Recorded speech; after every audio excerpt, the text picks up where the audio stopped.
Tonight on the South Today, Kiwis are busting at the seams for community support as food inflation spirals ever upwards. Invercargill swears in their new council, Mayor Nobby Clark promising to ruffle a few feathers. And a groundbreaking performance at the Dunedin Public Art Gallery gets inside the heads of concert musicians.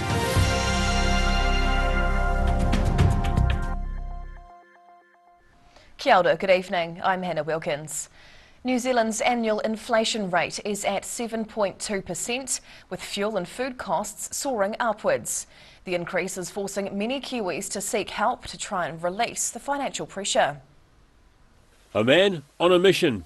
Christchurch food banks say demand for their services has rapidly increased as the country's cost of living has gone up, with demand for food increasing by more than 30%. And we are currently, over last year's, for the same period, for the first 9 months of the year, we're seeing a 30.2% increase in demand from last year to this year. At the current rate of increased need, all of the items in this walk-in pantry will be given out and replaced over the next day and a half. People are looking toward community organisations to lend a helping hand, with one business trying to keep people's cupboards stocked. This Linwood discount supermarket opened 7 months ago. Its owner, Sean Thomas, says he's already noticed it's becoming harder for customers. People are sort of mentioning when we see them that times are hard. They're looking for better options. And we're really understanding that sort of climate at the moment. It is really difficult out there. Bargain Me sources items from distributors across the country, which are close to their best before date, before selling them at discounted rates. In Christchurch, the South Today. Dunedin City Council meetings are shifting out of the historic Municipal Chambers building to make way for urgent structural work. An iconic part of the Octagon streetscape, the 140-year-old stone building needs a new structural assessment just 10 years after its last upgrade. $3.3 million has been allocated by Council for the ongoing upkeep of the building, which has been wrapped in protective scaffolding since stonework fell from the building in 2020. A City Council spokesperson says the new council will hold their first meeting in a conference room at the nearby Public Art Gallery. They're unlikely to return to the official chambers during this 3-year term. Nobby Clark was officially sworn in as the Mayor of Invercargill last night at a special ceremony at the Civic Theatre. Clark was joined on stage by the new council, and he's promising not to hold back when it comes to his distinctive style of leadership. New Invercargill Mayor Nobby Clark swearing the oath of office in front of an audience of family and friends. Last night's special event at the Civic Theatre giving the new council a chance to celebrate before the hard work begins. The new mayor says he's already been putting in the hard yards, negotiating responsibilities with his new team. Long days, 11, 12-hour days, but I've had to interview all the councillors to make sure they're on board and what sort of roles they want to have. Been a bit of a juggling act. In his inaugural speech, Mayor Clark says he's really happy with the group of representatives. But he also warns the incoming council that there's bound to be conflict. In fact, he says it's written in the stars.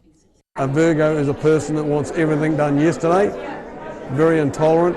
I don't drag my feet. The new council will hold its inaugural meeting on November 1st. Clark keen to get cracking on long-standing issues, including efforts to improve the inner city. In Invercargill, the South Today. An elderly pedestrian has died after she was struck by a car in central Dunedin yesterday afternoon. The incident happened near the intersection of Carroll and Maitland Streets on Thursday. St John says one person was taken to hospital. Police later confirmed the 71-year-old woman died in hospital last night after being struck by this blue VW Golf, seen at the crash location with a broken windshield. A section of Carroll Street was closed yesterday. An officer at the scene says the serious crash unit is investigating. Bus users will no longer need a specific card to pay for bus rides, but Otago is at the end of the queue for the rollout. The government's national ticketing solution announced today means passengers will no longer have to buy an array of different transit bus cards.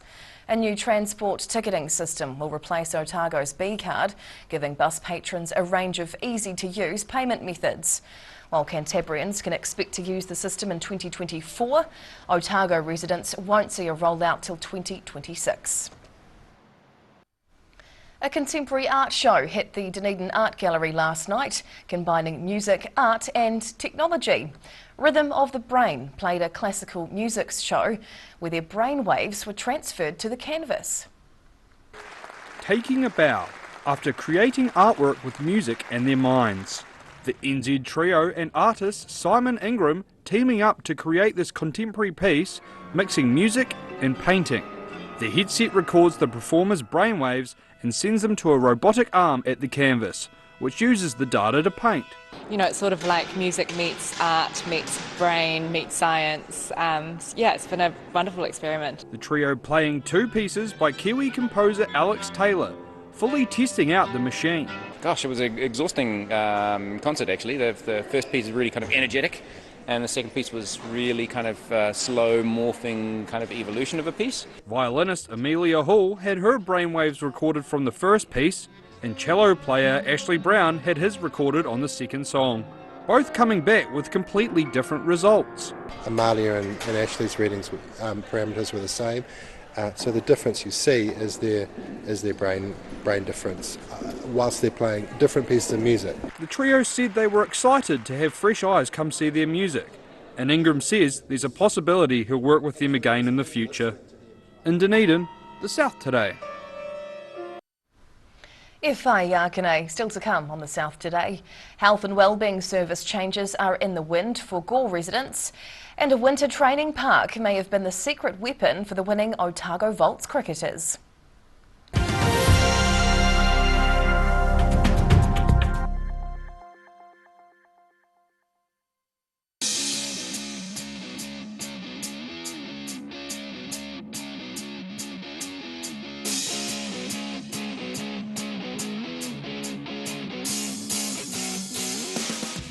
Labour Weekend Sale on now. My Mate John's taken 25 to 75% off everything. There's over 5,000 items at half price. And My Mate John.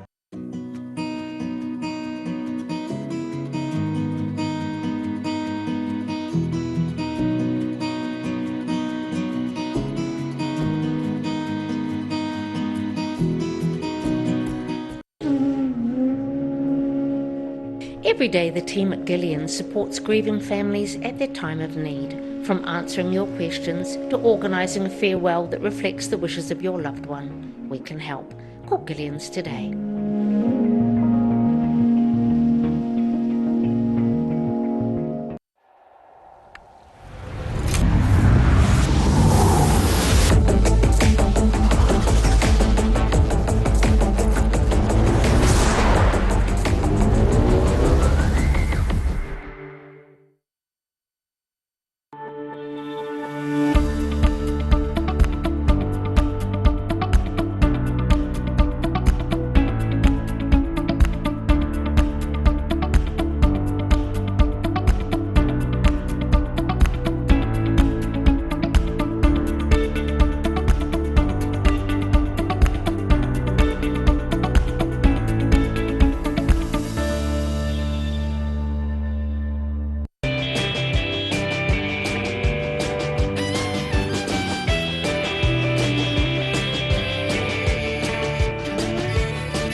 Tēnā koe, welcome back. Hokonui has become just the third group in the country to sign on to a healthy charter. A new locality group was formed this week in the Gore district to give the community a say in their wellbeing and health and wellbeing services. Signing on the dotted line, officially joining the new locality group. 9 organisations banding together yesterday to create the new Hokonui Localities Group, Raupu, who are seeking community input. The engagement with whānau and community will create key themes that will then be covered in a locality plan. Raupu will talk to the community and give them a say in what goes on with the local health and wellbeing services. For us to really work together as a community on issues that affect people's happiness, well-being and good health outcomes, really. The group believes it's important for local voices to be heard so they can improve health outcomes for everyone. This is really important to us to ensure that a true, strong community voice is captured. There are 12 localities set throughout New Zealand, with Health Minister Andrew Little saying every area will eventually have its own. In Gore, the South today. The Otago Volts race to the top of the table after dominating in their season opener against the reigning champs. The Volts asking the Auckland Aces to chase 342 runs to win on a tough batting track. The task was too much for the Aces, who were bowled out on day 3, losing by 168 runs.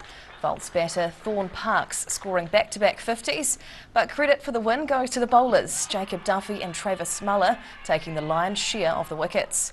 The Volts batters and bowlers may be reaping the benefits of the new Tonga Park winter marquee they've been using, allowing them to train on grass before the season started. And now recapping tonight's top stories on the South today. Canterbury community organisations say inflation is stretching Kiwi budgets to breaking limit. Invercargill's new mayor, Nobby Clark, has been sworn in and he's warned councillors he has a short fuse. And a trio of musicians wired up to brainwave scanners have created unique artworks at a performance in Dunedin.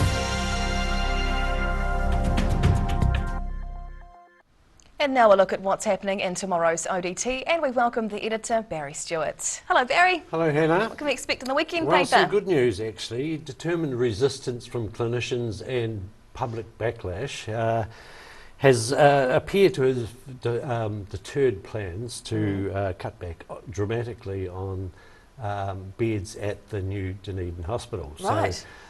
So that looks like a win for the public, for the people, so good news there, but we'll wait and see. Yeah.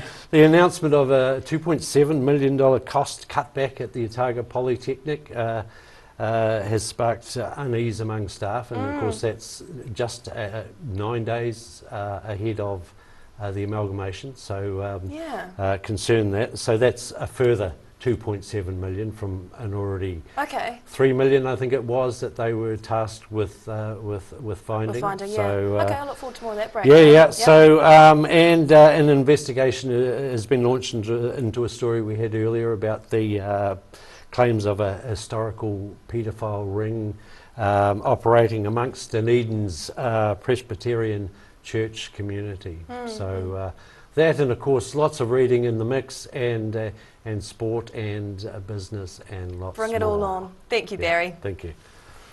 And time now for a look at the weather. The South Today weather, proudly brought to you by MoleMap, the skin cancer detection specialists.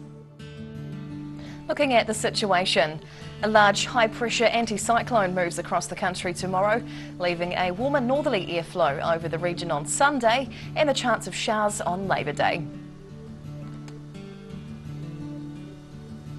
Heading to the top of the South Island, well, fine with light winds and 18-degree highs up in Nelson and Greymouth tomorrow, while Christchurch gets easterlies and a cooler high of 14.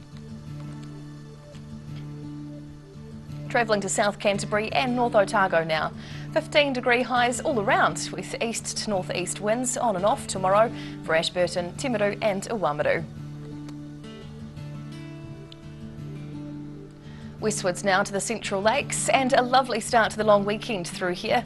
Fine with light winds. Wanaka and Queenstown can expect 16-degree highs, with Alexandra heading for a high of 15 degrees. Heading further south, fine with light winds through the middle, with 16 in Balclutha and Gore, and 15 with nor'easterlies in the Catlins. Now down to the deep south. Well, clear and cold tonight in Invercargill, down to 0 with a frost by morning.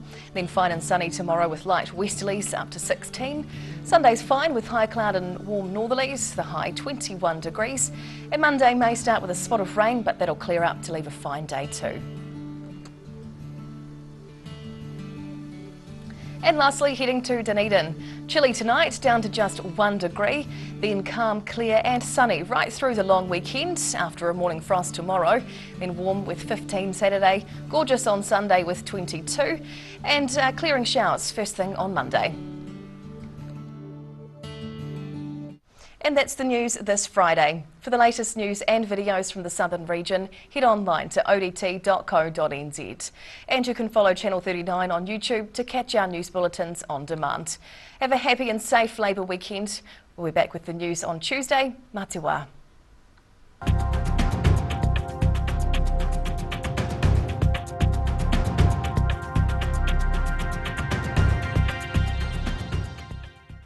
Public interest journalism funded through New Zealand On Air.